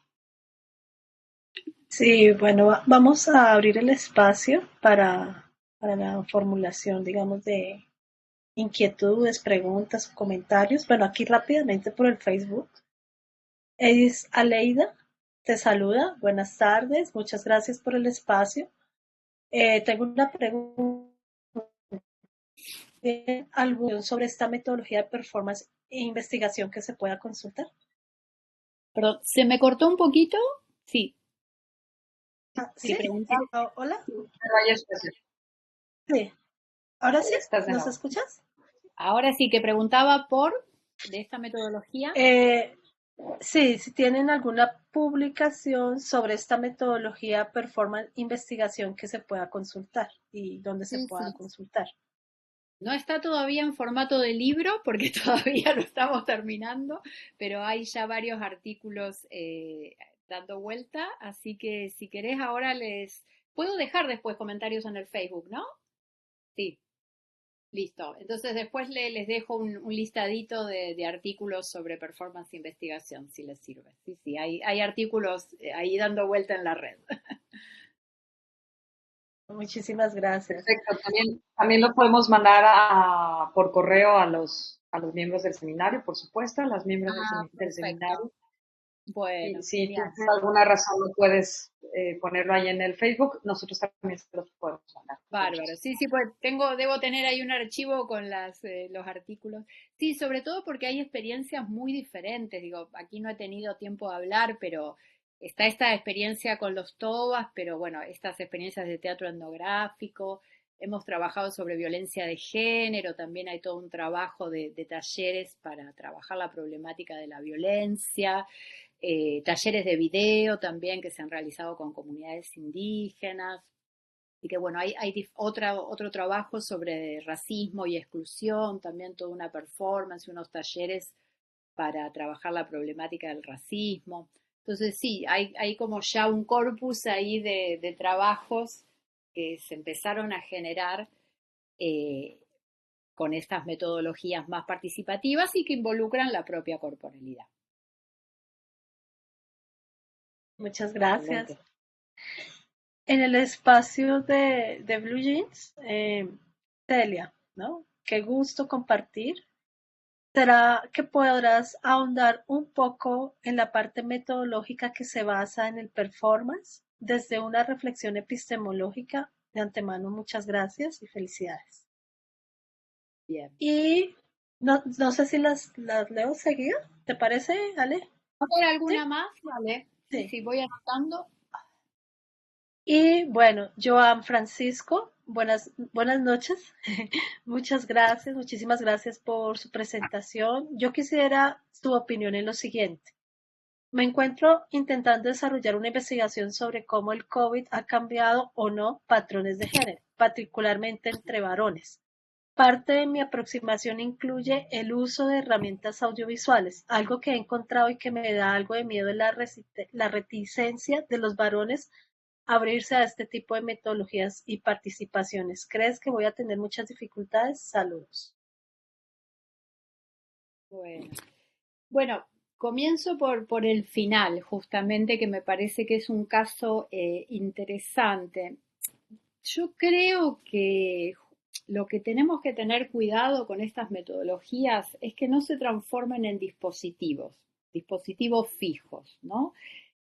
Porque hay muchas metodologías que recurren, no sé, pienso en los teatros comunitarios, el teatro espontáneo, el psicodrama, el sociodrama, los talleres de danza comunitaria. Digo, el arte está lleno, bueno, las metodologías de la antropología audiovisual, ¿no? Digo, el problema con esto, desde nuestro punto de vista, es cuando uno, por trabajar desde metodologías transdisciplinares y alternativas, las transforma en una técnica que lleva a un caso, ¿no? Digo, lo que comentaba el colega, si el colega ya siente que hay una resistencia, por ejemplo, a que te filmen, bueno, hay que trabajar esa resistencia y yo no haría la imposición de esa técnica, iría probando con diferentes metodologías a ver cuál es la mejor para acercarme a ese grupo, ¿no? Nosotros siempre decimos que acá hay que recuperar lo que uno hace como etnógrafo, que es primero ese acercamiento respetuoso, prudente, de escucha hacia el otro. Entonces, en esa escucha, uno va descubriendo cuál es la mejor forma de trabajar con ese grupo. Porque si no terminamos imponiendo, nos convertimos en talleristas que terminan imponiendo una metodología a un grupo que tal vez tiene problemas con ese lenguaje estético, tiene problemas con sentirse observado u objetivado en su cuerpo. Obviamente uno después toma como dato etnográfico o dato de investigación esa resistencia, porque eso ya te está dando una información de ese grupo, pero nunca la impondría o la trataría de imponer a ese grupo. Entonces, nosotros siempre recomendamos al principio metodologías muy abiertas, ir, es más, con varias posibilidades, ¿no? Tal vez podés no trabajar lo audiovisual, pero podés trabajar los dibujos o los relatos de vida, o grabar, o que la persona, pedirle a la persona que grabe sus relatos. Digo, me parece que, como siempre, por eso decimos, es una invitación a trabajar desde los diferentes lenguajes estéticos, que no todo se reduzca a la entrevista de la palabra, poder trabajar desde diferentes lenguajes, pero hay que escuchar ahí a cada campo. Los objetos, por ejemplo, se han hecho trabajos interesantísimos dentro del equipo a partir de pedirle a las personas que traigan un objeto significativo de su historia. Por ejemplo, estás trabajando el COVID, la pandemia, bueno, ¿qué te permitió resistir en la pandemia? ¿Qué objeto es significativo? Y, por ejemplo, a partir de trabajar con un objeto, de proponer hacer instalaciones, de que la gente hable de ese objeto material, también es una vía que a veces es súper interesante.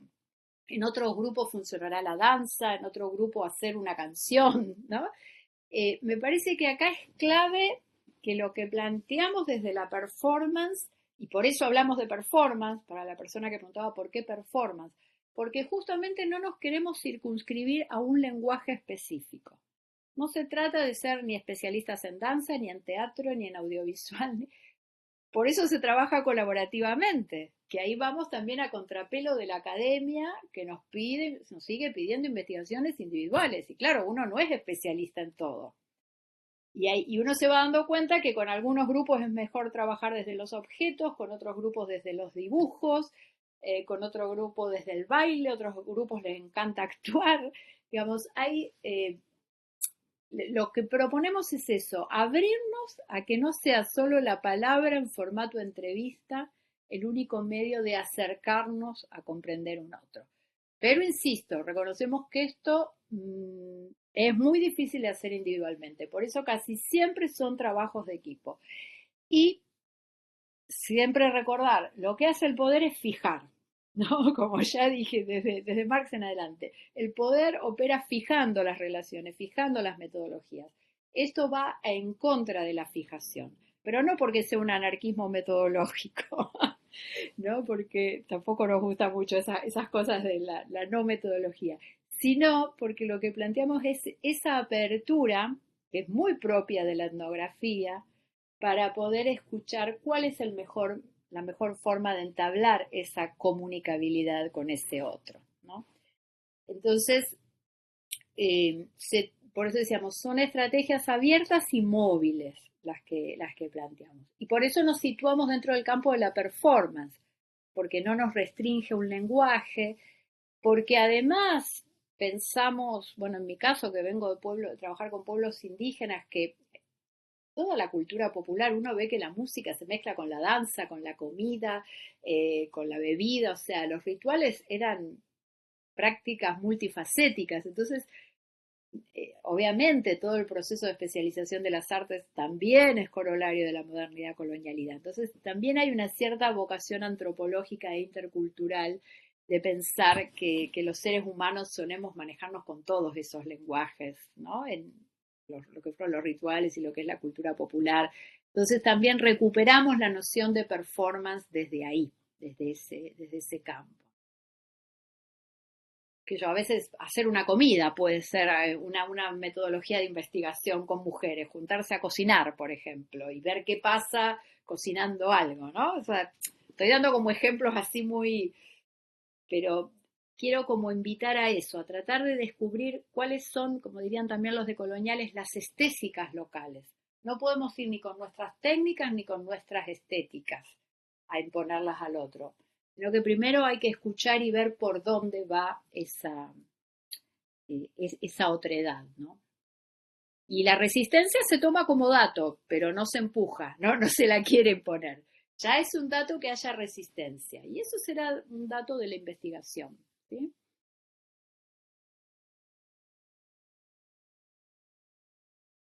Exacto. Alguien más te pregunta, buenas tardes, me interesa su trabajo, me resulta muy interesante su trabajo, me pregunto en qué se basan para elegir el tipo de actividad artística con la cual van a trabajar.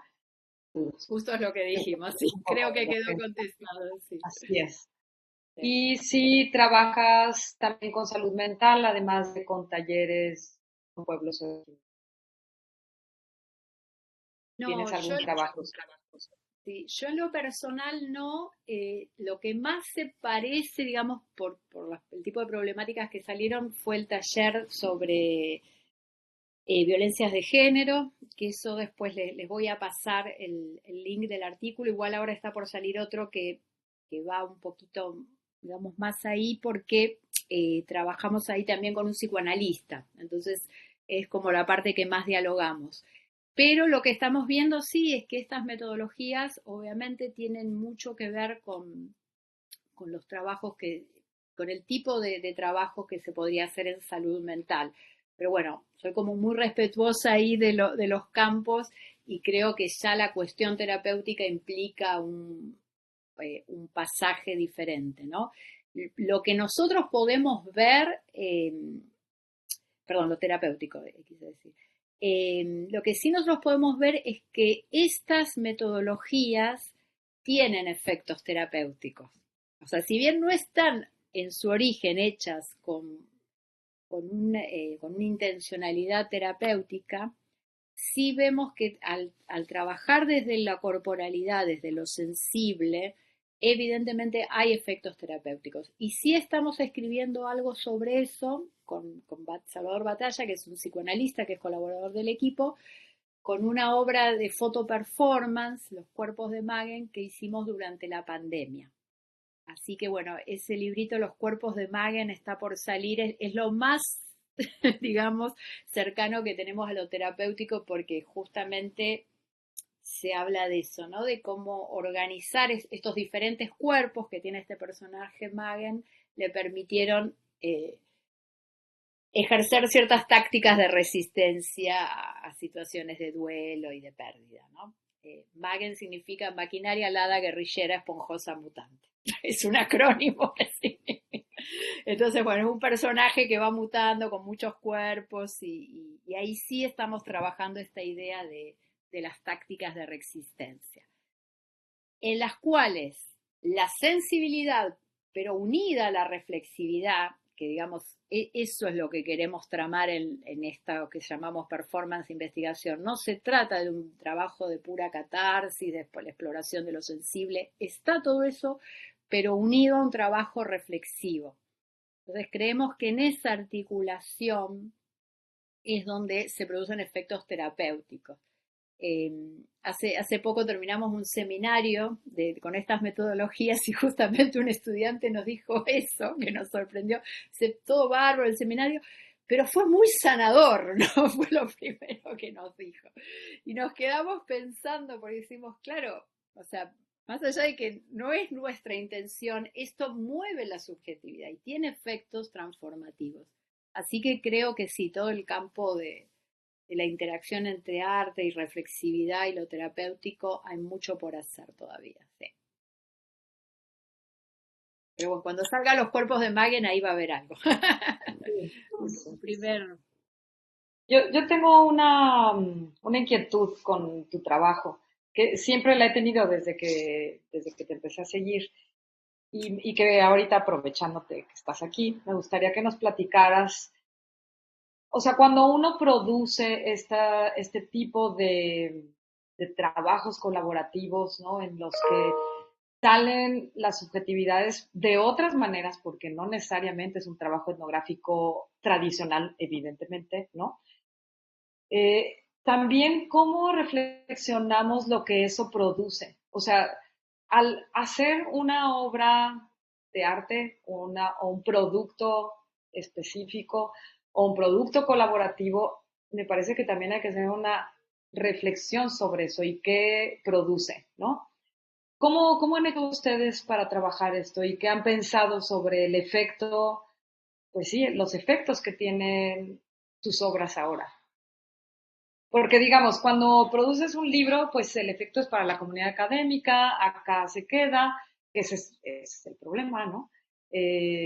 Pero bueno, acá se hacen sesudas interpretaciones y discutimos los marcos teóricos y eso no sale de ahí.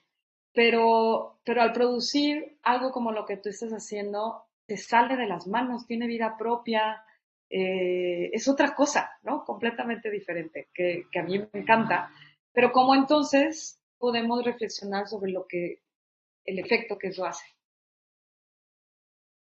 Bueno, interesantísima la pregunta y compleja, y estamos todavía un poco en eso, ¿no?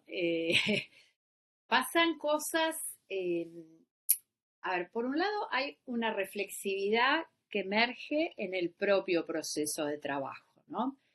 Eh, no sé, para darte un ejemplo, teníamos dos investigaciones, una en Misiones con estos campesinos que no son indígenas, son mestizos, y en Chaco con indígenas, y con Luz Roa, investigadora del equipo. Y la primera vez que ella hizo una escena de su... nunca se nos había cruzado, se nos había ocurrido cruzar los dos casos porque son dos regiones de la Argentina diferentes, unos son campesinos, otros son indígenas, etcétera, etcétera. La primera vez que ella presentó una escena teatral y yo presenté un video performance, nos dimos cuenta y dijimos, pero acá hay muchísimas cosas. Había una estética tomada de las estéticas locales que era muy similar. Entonces, por ejemplo, ahí emergieron un montón de convergencias, de procesos de explotación histórica, que claro, como eran dos regiones y dos temas académicos diferentes, según el compartimento disciplinar, ¿no? Uno era juventud, era antropología rural, lo otro era antropología del ritual. Nunca nos hubiéramos cruzado, ¿se entiende? Y eso nos está pasando también con los estudiantes. Cuando los ponemos a trabajar en grupos y tienen que buscar convergencias que tienen que ver con lo corporal, con lo sensible, con los usos del espacio, del tiempo, ¿no? Con esta dimensión más performática, empiezan a aparecer convergencias muy interesantes.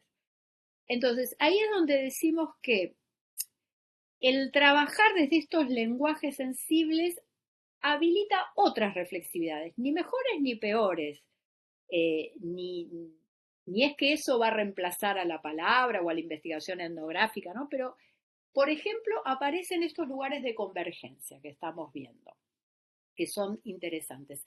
Entonces, eso a nivel, digamos, de qué tipo de saberes habilita trabajar desde estos lenguajes. Es decir, a lo que voy, nosotros lo estamos pensando, esto es transdisciplinar, no es que dejamos de hacer la antropología tradicional. De hecho, por eso un poco también yo cuento la línea histórica de esto. Yo hago esto, pero después de haber hecho mucha antropología tradicional, ¿no? Entonces, hay un bagaje previo, o sea, puedo hoy colaborar con un artista indígena, pero porque los conozco, digamos, y porque ellos me tienen confianza para colaborar conmigo también, ¿no? Entonces, no es que una cosa va a reemplazar la otra, eso también es muy importante, que esto es articulación.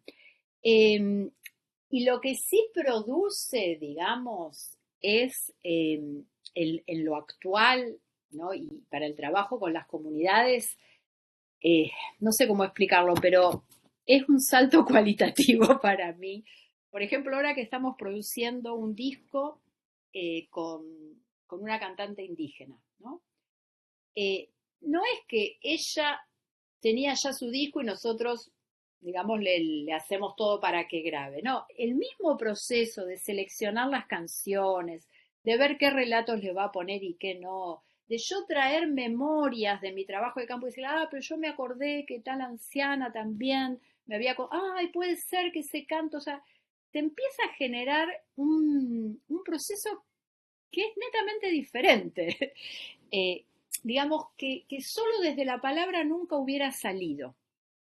O sea, todavía la verdad que no sé cómo objetivarlo y cómo, cómo analizarlo, porque también es algo que estamos haciendo. Pero uno se da cuenta que surgen interacciones que, digamos, yo nunca antes me hubiera permitido decirle, no, ¿por qué no grabás esta canción? ¿No? Porque desde esa cosa también de respeto que uno tiene como antropólogo en esto de no intervenir al campo, ir solo a escuchar, también genera eso, que no hay diálogo. Pero claro, en mi caso, tengo, no sé, 20 años de trabajo con un grupo indígena, documenté un montón de personas. Entonces, se genera realmente una cuestión dialógica entre esa cantante representante de su pueblo y mis archivos, ¿no? Es como si los archivos empezaran a circular. O sea, la obra que sea, es también una excusa para que emerjan saberes. En Misiones, con la obra de teatro de Luz, pasó lo mismo. La gente veía la obra y le decía, pero te olvidaste de ponerlo de tal cosa. Entonces le contaba una historia, o mismo a mí pasando los videos que yo había hecho sobre la cosmovisión toba, pero fíjate que también está el otro espíritu que es. Entonces, en ese verse ahí reflejados, a ellos también les activan memorias, ¿no? Sobre cosas que uno nunca hubiera preguntado. Entonces, por eso digo, es como un salto ahí cualitativo que se produce a lo que es la investigación tradicional de observación-entrevista. Emergen nuevas reflexividades, pero, insisto, yo lo veo muy complementario. No creo no creo que uno llegaría a hacer estas cosas si no hubiera hecho también esa escucha primera de la etnografía. ¿Se entiende? Sí, me queda claro que hay una densidad en el trabajo, de mucho tiempo, de mucha confianza, que es un elemento muy importante, ¿no? Y que además te conocen, ¿no? Y que saben qué tipo de trabajo haces, cómo lo haces, seguramente tienes comadres y compadres ahí, pero que no es solo eso, sino que tiene un tejido ya fino, ¿no? Se me ocurre de repente que a lo mejor una otra generación pueda de repente filmarte en esa interacción y ver esa interacción de otra manera. Una meta interacción, ¿no? Claro. Que sería De hecho, el video este que presenté lo pude hacer porque estaba Soledad hinchándome, diciéndome, no, pero tenés que hacer algo. Y yo, ay, no, ¿cómo voy a hablar de mí? No me daba como cosa. Y justamente lo pude hacer con ella. Me decía, no, pero trabajemos tus archivos, veamos qué pasó. Entonces, nuevamente, ¿no? Ahí la dialogicidad es fundamental. Sí, a veces podés usar estas técnicas, por ejemplo, trabajando en mucho lo que es antropología de la educación, con grupos, por ejemplo, cuando trabajás con un grupo de jóvenes, o de niños, por ejemplo, ahí sí podés ir directo a trabajar con el taller, con música, con video. De hecho, bueno, Luz estuvo haciendo ahora trabajo en escuelas, con jóvenes rurales y ahí funcionaba muy bien estas metodologías, porque bueno, ahí también estás en un marco institucional, una escuela, los jóvenes ya están familiarizados con algunas de estas metodologías desde el arte, entonces entras por ahí. Digo, no es que siempre se necesiten 15 años de trabajo, ¿no? Por eso digo, es todo muy contextual y en eso no se pierde para mí la cualidad máxima de la etnografía, que es ese acercamiento, esa capacidad de escucha, ¿no? Y de no imponer nuestras formas. Muy bien. No sé si hay más preguntas aquí en Jeans o en Facebook. Creo que ya estamos. Bueno, no, en Facebook Adelante, lo que vemos es que te mandan muchos saludos, agradecimientos. que te vuelven a ver, muchos, como dirían en México, apapachos. Bueno, yo tengo una pregunta final, ya digamos, más bien una pregunta, pero más como inquietud, es, pues, ¿cuál ha sido, cómo ha sido ese proceso precisamente de, yo no sé si decirlo así, de irrumpir en la academia con esta apuesta, digamos, epistemológica? Porque, bueno, en ciertos espacios, ¿no? Como tú mismo lo dices, ¿no? Como que están más familiarizados con estas otras formas de construir conocimiento, con esta, digamos, esta diversidad de epistemes, pero la misma academia, y llamémoslo así, en el mismo campo antropológico a veces nos cuesta, ¿no? Hasta la misma forma como se presentan, digamos, los informes finales. Por ejemplo, en mi caso que yo trabajé tatuaje, pues hice mucho trabajo fotográfico, pero al final mi tesis pues fue hay una intertextualidad, ¿no? Pero sin embargo, pues siempre hay unos cánones y pues yo creo que sí sería muy interesante que nos comentes cómo ha sido, yo no sé si decirlo así, esa lucha en el campo, porque de todos modos tú trabajas en una universidad, cómo ha sido esa lucha, llamémoslo así, para una práctica de colonial, ¿no? Y también unos otros saberes, otros conocimientos que entren, digamos, en esta misma, digamos, como en estos mismos diálogos, ¿no? Porque muchas veces lo que no está escrito es como si no tuviera como esta legitimidad, esta validez. Y pues, o sea, sí me gustaría como que, entiendo que es un proceso, pero como decimos aquí en Colombia, pues que nos cuentes un poquito cómo fue abrir esa trocha, un poco así, ¿no? Abrir ese camino. Sí, buenísima la pregunta y necesaria porque, bueno, es la cuestión micropolítica, ¿no? A ver, por un lado yo agradezco trabajar en una universidad pública como es la Universidad de Buenos Aires, que sinceramente nos da mucha libertad de trabajo, aunque a veces siempre viene algún profesor de un aula vecina a decir, hacen mucho ruido, cállense en las clases, por ejemplo. Digo, esas cosas pasan. Pero bueno, la realidad es que tenemos una libertad de cátedra que realmente agradezco y valoro y que lo da lo público, al menos en el caso de mi país, de Argentina. Eso por un lado. Lo otro fue el trabajo colectivo. O sea, si uno se manda solo a hacer estas cosas, vas como kamikaze a que a que te acribillen, digamos, a tirarse, no. O sea, cuando uno hace en grupo estas cosas, tiene más espaldas, como decimos acá, para bancar también las críticas, porque bueno, sintetizando mucho el asunto, lo que nos viene pasando es que la gente joven, nuestros estudiantes, se entusiasman muchísimo. Bueno, nosotros en la docencia aplicamos también esta metodología, de hecho tenemos un artículo sistematizando esto más en la parte docente.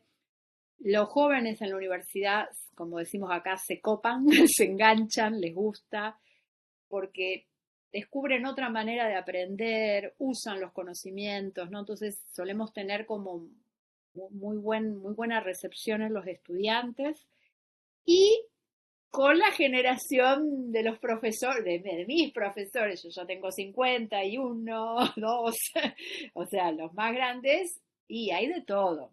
Hemos tenido hemos tenido desconfianza, sobre todo, ¿no? Gente que desconfía, estos chistes que a veces te hacen, vas a salir desnuda, ja, ja, ja, porque tal vez tenés una performance donde justamente trabajaba con los pueblos indígenas, cualquier cosa que quería hacer, cualquier ropa que me ponía me quedaba mal.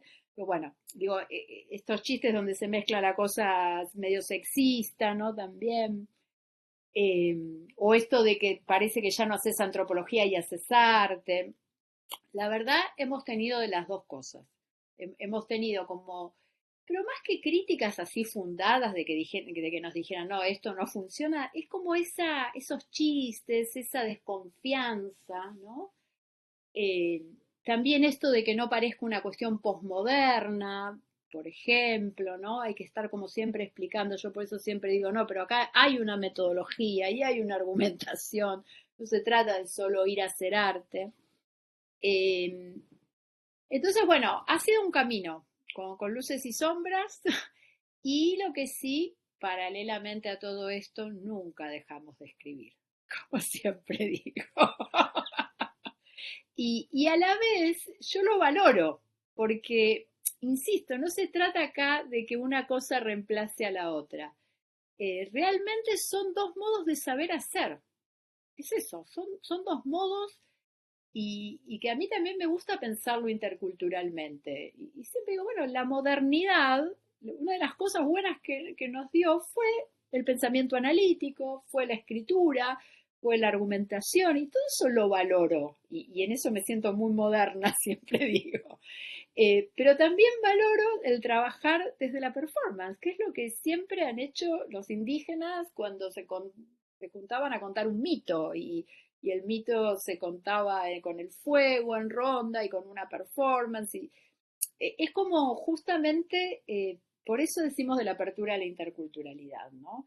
Y a nosotros nos funciona muy bien ese doble proceso, trabajar desde lo performático y seguir trabajando desde la escritura, que te permite objetivar lo que hiciste. Porque de hecho, bueno, nos pasa eso, estamos tardando mucho en sacar el libro de performance e investigación, porque claro, tuvimos como, yo diría desde el 2015 hasta ahora, experimentamos, y claro, nos dimos cuenta que se nos acumularon un montón. Si bien fuimos escribiendo cosas, cuando querés decir, bueno, a ver, ¿qué fue lo que hicimos acá?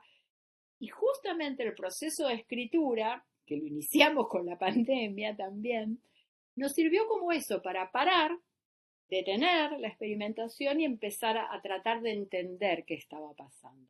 Y ese movimiento es tan válido como el otro. Son los dos netamente válidos. Y más que válidos, digo, bueno, válidos para mí, pero son necesarios epistemológicamente. Y creo que ahí se produce realmente una interculturalidad.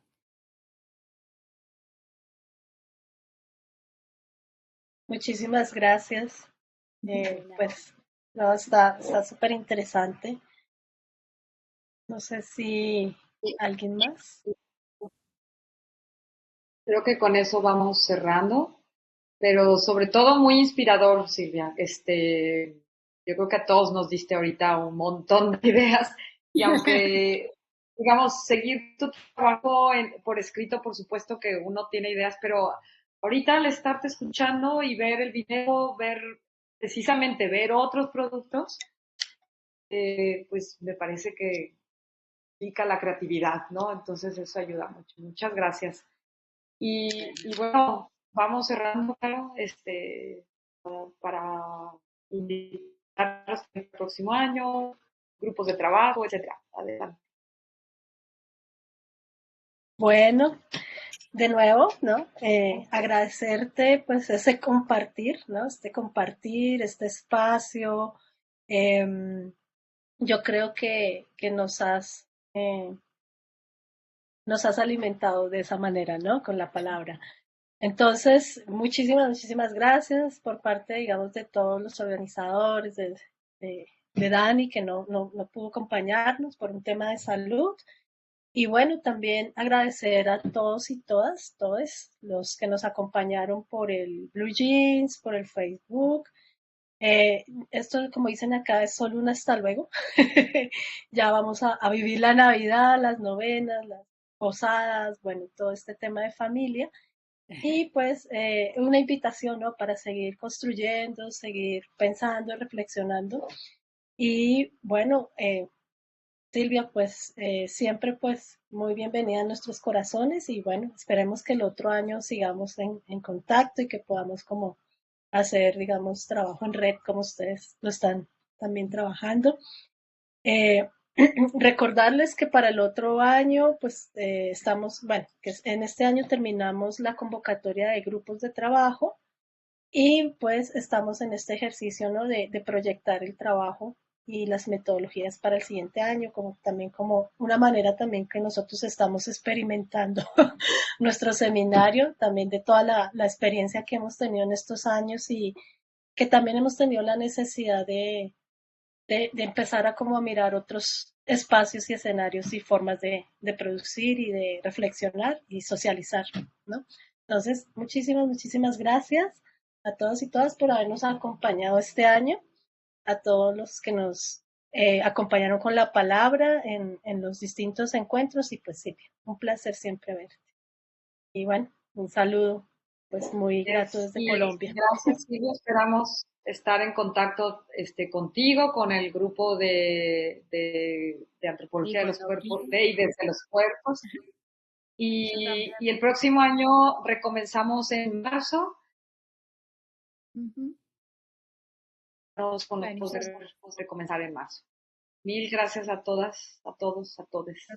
Silvia, estamos en contacto, te mandaremos tu constancia. Muchas gracias por todo este espacio y estos intercambios tan necesarios para conocernos en América Latina, que somos muchos y a veces se hace difícil ahí seguir los trancos, así que estos espacios ayudan mucho, así que bueno, también celebro ahí la realización de este seminario virtual y bueno, ojalá que siga la dinámica. Y bueno, desde ya cuando quieran podemos volver a encontrarnos o mismo otras colegas del equipo que tienen trabajos interesantes, también dispuestas a compartirlo por aquí. Así que bueno. Muchas gracias. Un placer. Gracias. Bueno, saludos a todos. Gracias. Hasta luego.